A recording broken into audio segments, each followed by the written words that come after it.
Hey guys, Council Glenn with Bridging the Gap, where we talk about bridging the generational gap as well as the wealth gap. We literally take you step by step and tell you how to bridge that gap from where you are to where you want to be from the aspect of a boomer, somebody that's been there, done that in the Xer. Hope you guys enjoyed the content. Make sure you subscribe to our channel and make sure you hit the bell notification. We want to let you know as soon as we drop something, we want you guys to get it, want you to be first. So make sure you do those two things for us, and we can't wait to drop some more content. Good morning, good afternoon, good evening, whatever time it is, wherever you're watching. Welcome to Bridging the Gap. I'm your host, Council Glenn. Hey guys, William V. Thompson. Episode 24, man. I hope y'all like 23. That was a special edition we did with Mark at our new, hopefully, studio. You'll see us at a little more often, but man, that was a fun one. Brother, fun is an understatement. You're talking about an awesome brother, man, that's a young guy, energetic, got a vision, is willing to teach. So I'm still enjoying that quite a bit. Excellent, excellent. So today's episode, we're talking about becoming the bank, another way to create money, correct? Yeah, we are. And it's ironic that just last night, the property on Dudley Street, we actually closed on it last night, or we became the bank, and we'll tell you more about that. So it's ironic the timing of Podcast 24, because Joe and I just did one last night. So one of the ways we want to talk about becoming a bank is understanding how the bank makes money, correct? Yeah, that's the biggest thing. I mean, think about it. Generally speaking, when you go into a bank, they're always nice. I mean, there's really not so much nice people always, but they have nice facilities, all this great technology, etc. So my question was years ago, what is the bank doing that I may do to make money? And that's why the general premise of becoming the bank came up, because all they're doing is you're putting in your 50,000, I'm putting in my 30, you're putting in your 100,000, and they're taking our money and they're simply loaning it back to us. And I'm thinking, okay, that makes a lot of sense. So that's where the whole concept came, by going into a bank one day, looking at the beautiful walls, etc., and thought we can do what they're doing. Got it. So what are some of the ways you came up with that people can become the bank? Well, first of all, it goes back to the basic premise. A bank gets our money and they may pay us a fourth of a percentage point a year. That's a year. So if you put $100,000 in there, at the end of 1 year, 10% of that, you may get $300 back. $100,000, the bank gives you $300 back, and you're happy. Wow. Then you turn around and you want to buy a house, and rates today, let's call it 4%, but you're still getting a fourth of a point. You get a car loan at 6%, credit cards at 18%, and all of this, sure, banks take a loss, but they strategize so much. They have proper collateral that they minimize that. So back to your question, though, but here's my thing. We often talk about cash flow. Mm-hmm. And cash flow ultimately is that, as they say, what is it? Use the word, I'm stacking, and is that still right? Yeah. Something like that. They stack. So you really want to stack it, not only to buy assets on sale, but to leverage your money. And it got about 7 different ways that I would recommend people to begin to get money. Number one, we talked about something called a self-directed IRA account. Right. Okay.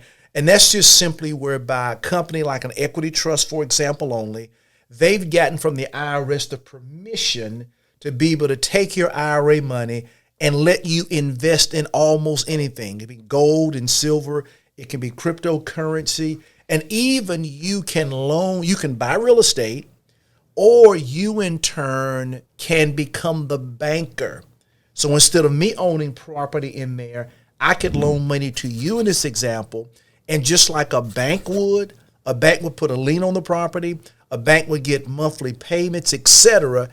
That can be done in a self-directed IRA. And let's say if you had 20,000 and I had 20,000, Isaiah had 20, we could pool it all together. A joint venture. That banks do that so often. So often people fail to recognize that sometimes a bank will have a $100 million deal, and they in turn don't want the full risk, so they'll bring in other banks and they'll chop it up some, but only the one bank is getting the monthly payments. The same thing with the self-directed IRA when you're pooling the monies, but you would get, so when they cut the check, so much would go to your IRA, my IRA, and Isaiah's IRA. So a self-directed IRA account is a great starting point to access money. Gotcha. Now, what are some examples you've seen people invest in or things with the self-directed IRA? I'm familiar with the real estate piece. Real estate's one.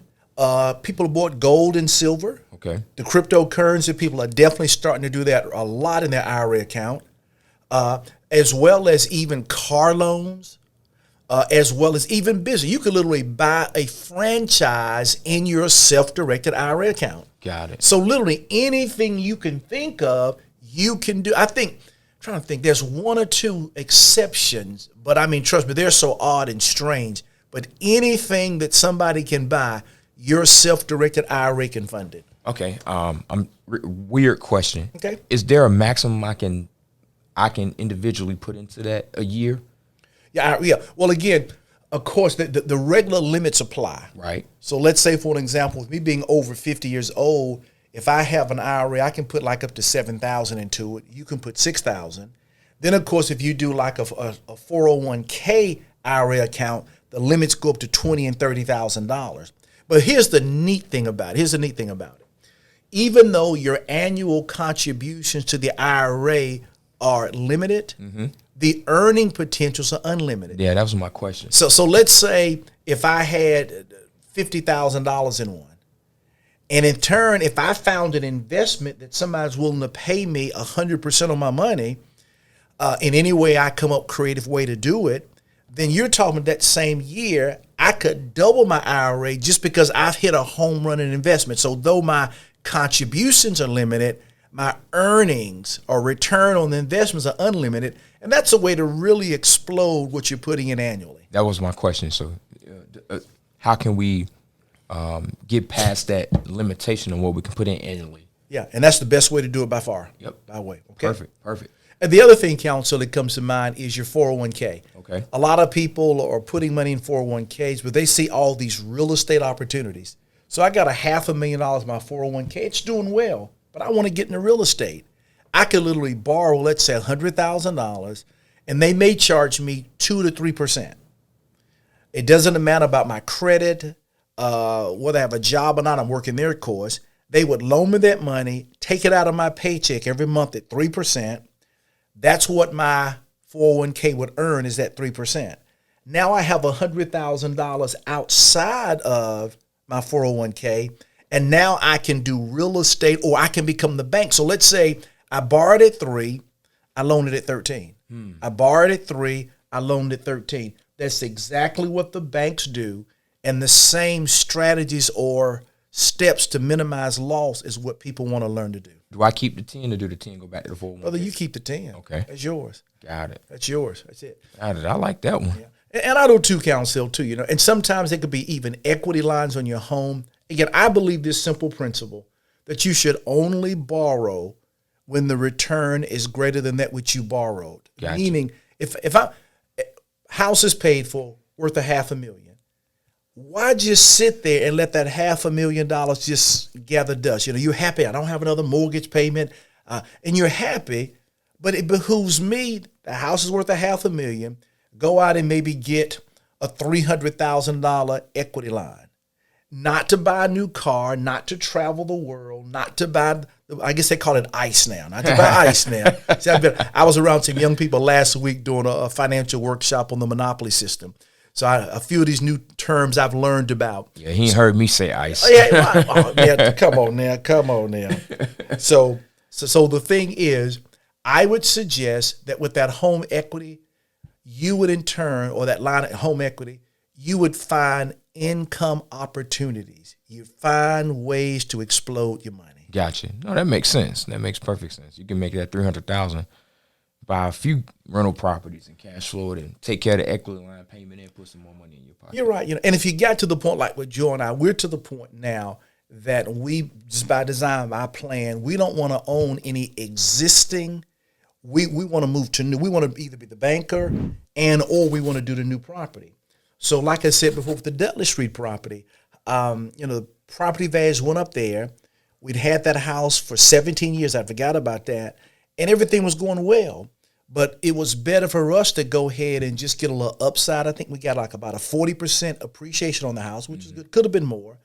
But now every month, we now are the banker. The house itself is the collateral, and the people now going to pay us $850 a month over the next 15 years. So that's roughly, I think, about $160,000.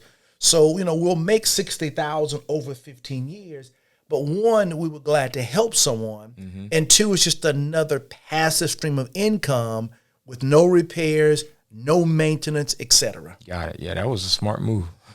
Yeah. And like I said, even though we only charge 6%, but that's like getting a 6% return on $100,000. And right now, we're just simply looking at ways to get more cash flow in without there being exposure to any type of repairs and maintenance. But again, something we're going to talk about next time, and you got me rolling on, is going to be, we're looking more now at affordable housing and building developments. And that's something, guys, you definitely want to be here next week, because this young man here has got my mind stretched into developments and affordable housing. One thing I learned or heard last night was once your vision is stretched, it can't go back. So that's right.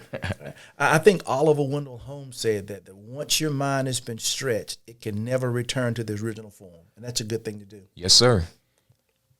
And I think just the last thing here, a lot of other things so I could mention, but as far as where does the money come from, your self-directed IRAs is a good source, as well as you can borrow from your 401k, equity lines on your house. Some people, the old school people, like your grandparents or maybe greats, had whole life policies that normally had I guess the index ones do that now too. But whereby they build cash value, you can tap that. If you have a brokerage account that has a good amount in that, you can borrow from your brokerage account. We have a program called BOSS, where you're able to get access to unsecured lines of credit and even pooling in other investors. So there are a lot of sources that you can get your hands on money, but you just have to make sure that you've properly collateralized it. And again, that obvious question, it always comes up. What if they don't pay? I'm going to let the young fella handle it. Okay. Let's say you and Cece did that. Somebody didn't pay you. What do you do? Well, hopefully, if it's a real estate deal, I got a deed of trust on the property. Yeah. I foreclose and take possession. It's just that simple. That's simple. Yeah. I know, again, with the couple last night, that was something the attorney put in, that it's in there, that they know that it's all good. It's all good. Yeah. That they know that if they don't pay, we in turn can foreclose on it. Yeah. And then even if you wanted to, you could put in some special provisions there whereby that you didn't have to go through the whole, because we're in a judicial state. You got to go through sort of the court system. But you could structure things whereby that they waive that right. Yep. And therefore, you just simply don't pay, boom, get it, and life goes on. Yeah, yeah. And two, man, one of the keys about the whole if they don't pay is to make sure the investment is a good investment. They will say it. And the numbers aren't super tight where if one mistake is made, everybody loses. True. So, if I'm investing on somebody to do a flip, arbitrary number, the ARV on the house is 100,000 and they need 50 to buy and rehab it. I got 50 grand to play with it. If they bump their head, I can go in there, take possession, rehab it, still make money, or still have equity in the property, and not invest on things that aren't deals. And I see a lot of guys, people in general, just presenting deals that aren't deals, where the numbers just are too tight. Yeah. So be sure to have an understanding of what that investment is, whether it's stocks, real estate, gold, whatever, that the numbers behind it. That's true. Yeah. And, and as a retired CPA, in my world, things are moved by numbers. For example, if you heard someone, and let's say, we're talking about from a medical perspective, you've never met this person, but they're 5 feet tall, they weigh 400 pounds. Their blood pressure is 180 over 130. Cholesterol's at 100. You've never seen that person. Healthy, unhealthy. Unhealthy. See, so in other words, numbers told you the story. The same thing about life. People will lie, but numbers will never lie. And numbers are a language. And if you understand the language of the numbers, even though you may not understand fully the company that you're investing in, you may not fully understand the geographical area that you're buying it in, but if the numbers make sense, then many times you can move deals on that. That's the key thing. Remember, people may lie, but numbers never lie. Very true. You don't have to be no general contractor, how to hang sheetrock, electrical work, none of that. All you got to know is the numbers. That's right. and do your own homework. Run the comps. Make sure you talk to the general contractor that gave the people the estimate, and the numbers are what they are. make sure that, you know, you understand the numbers behind it. You don't have to understand the whole construction process or rehab process. As long as the numbers work, it's a deal. That's it, you know. And that brings me to my final point here, Council. Most bankers that are loaning you money or the bankers use that terminology, they don't really understand the whole construction process, you know. They just recognize, okay, you want to borrow $100,000. I understand that. We know that the comp say it's worth $150,000. We believe that. We know that the market, they have houses staying on the market maybe 7 days. We know that. So they look at those numbers, they look at the collateral, and based on that, they're willing to give you the money, loan you the money. They understand that as far as the construction process go, you may need a third draw on the front end, then in 30 days another draw, but they know that every draw of $10,000 should maybe add $15,000 of equity. So it's the numbers. So again, here's the bottom line. When you do this to protect yourself, number one, be fully collateralized, like you said before. If you're going to loan 100, make sure it's easily worth maybe 150. No sweat there. Second of all, it's always good to loan on something that you wouldn't mind owning. Right. Whether I'm loaning on a real estate property or, like we talked about a couple of weeks ago, selling a put. It needs to be something that I don't mind owning, because in the course of things, you're going to end up having to own it and you want to be happy. And finally, get a great return on the investment. Don't get excited about 3% or 5%. There's so many opportunities there. And I read something years ago, and you've heard me say it a couple of times, is the deal of a lifetime comes around at least once a week. It's out there. So if you're willing to follow the systems that you teach and the protocol, definitely making money is not that difficult in America. It's not. It's so true. I remember he told me that it was after I first got into wholesaling and lost the deal. I had a 14-unit apartment complex under contract for $325. I knew it was a deal. You know, I just didn't know how to find cash buyers in that price range. So my contract expired, and the next week they sold it for $400,000. Painful. $475,000. I could have made had I known what I know now, but yeah. So that's when you first told me that quote. I got you. It's real, man. It's real. So you got a $75,000 education that will make you millions. Very true. Yeah. Very true. Well, guys, that wraps up episode 24. Remember, like, share, and subscribe to our YouTube channel. Make sure you get the word out. Again, free content. We have nothing to sell. Just trying to help you guys bridge the gap. For myself, Council Glenn. Hey, William V. Thompson. See you on the next one.